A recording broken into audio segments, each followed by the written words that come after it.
নমস্কার বন্ধুরা, news today চ্যানেলে আপনাদের সবাইকে স্বাগত। কেকেআর এর মরণ বাঁচন লড়াই সেই মুম্বাই ইন্ডিয়ান্সের বিরুদ্ধে। কারণ কেকেআর কে কোয়ালিফাই করতে হলে অবশ্যই মুম্বাই ইন্ডিয়ান্সের বিরুদ্ধে জিততে হবে এবং কেকেআর এর সেই বদলা নেওয়ার সময় চলে এসেছে। কারণ কেকেআর প্রথম ম্যাচ খেলেছিল সেই মুম্বাই ইন্ডিয়ান্সের বিরুদ্ধে, সেখানে তারা হেরেছে। এবার ঘরের মাঠে খেলতে চলেছে কেকেআর সেই ইডেন গার্ডেনে। মুম্বাইকে অবশ্যই হারাতে হবে এবং কেকেআর এবং মুম্বাই ইন্ডিয়ান্সের যদি পরিসংখ্যান দেখি, তারা 36 বার মুখোমুখি হয়েছে, সেখানে মুম্বাই ইন্ডিয়ান্স 25 বার জয় পেয়েছে এবং 11 বার কলকাতা নাইট রাইডার্স। তাই এদিকেই কেকেআর অনেকটাই পিছিয়ে রয়েছে।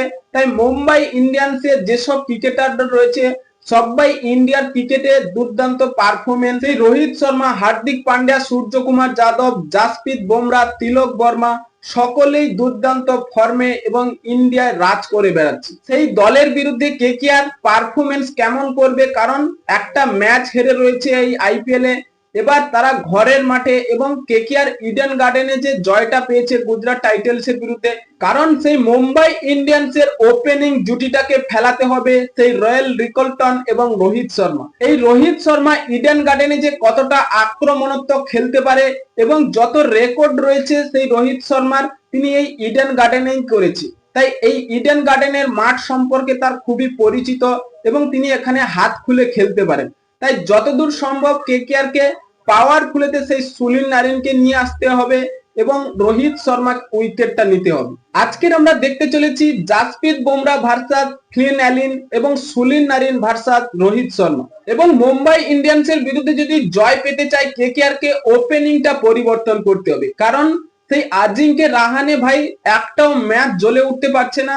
সেদিকে যদি আমরা ফ্লিন অ্যালিনের সঙ্গে সুনীল নারিনকে দেখি, তাতে খুবই ভালো হবে। দুদিক থেকেই কেকেআর ব্যাটিং এর রান পাবে। সুনীল নারিন আক্রমণাত্মক খেলতে পারেন এবং ফ্লিন অ্যালিন দুর্দান্ত খেলছে বা ফর্মেও রয়েছে তিনি। তাই মুম্বাই ইন্ডিয়ান্সের বিরুদ্ধে কিছুটা প্ল্যানিং করা দরকার এবং বোলিং অ্যাটাকেও শক্তি বাড়াতে হবে। কারণ মুম্বাই ইন্ডিয়ান্সের বিরুদ্ধে হয়তো আমরা সেই প্রশান্ত সোলাঙ্কিকে দেখতে চলেছি সেই বরুণ চক্রবর্তীর পরিবর্তে, কারণ তিনি চোটের জন্য খেলছে না।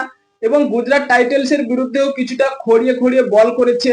এবং আরো একটি আশা রাখছিলাম সেই 18 কোটির ক্রিকেটার মাতিসা পাতিরানাকে, কারণ গুজরাট টাইটেলস এর বিরুদ্ধে আমরা দেখলাম 1 ওভার বল করেছে মাতিসা পাতিরান, তারপর বল যখন করলেন তিনি চোটের জন্য আর খেললেন না। তাহলে কি মুম্বাই ইন্ডিয়ান্স এর বিরুদ্ধে খেলবে না? ভাই অবশ্যই খেলাটা আমরা আশা রাখছি যে তিনি খেলুক। মুম্বাই ইন্ডিয়ান্সের বিরুদ্ধে কেকেআর বোলিং অ্যাটাকটা শক্তিশালী করুক এবং মুম্বাই ইন্ডিয়ান্সের সেই ওপেনিং জুটিটাকে ভাঙতে হবে। ভাই রোহিত শর্মা এবং রয়্যাল রিকলটনের যে ওপেনিং জুটি, এদেরকে পাওয়ারফুলের মধ্যে আউট করতে হবে, নয়তো এরা হাত খুলে খেলবে। ইডেন ছোট মাঠ হয়ে থাকে, এখানে 200-250 রান হতে পারে।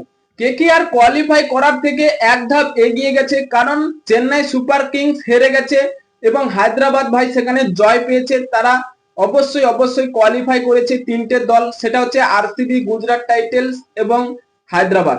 তাই এখানে কেকেআর এর জন্য অ্যাডভান্টেজ থাকবে। রাজস্থান যদি হেরে যায় এবং পাঞ্জাব কিংসকেও হারতে হবে, নয়তো কেকেআর কে নেট রান রেটে বেশি করে জয় আনতে হবে। হ্যাঁ বন্ধুরা, আপনাদের কি মনে হয় কেকেআর কি কোয়ালিফাই করবে 15 পয়েন্ট নিয়ে এবং মুম্বাই ইন্ডিয়ান্সের বিরুদ্ধে কি জয়টা পেতে পারবে ঘরের মাঠে? তাই এখনই আপনাদের মতামত কমেন্ট বক্সে লিখে জানিয়ে দিন এবং চ্যানেলটি সাবস্ক্রাইব করে আমাদের পাশেই থাকুন। ভিডিওটি শেষ পর্যন্ত দেখার জন্য আপনাকে অসংখ্য ধন্যবাদ।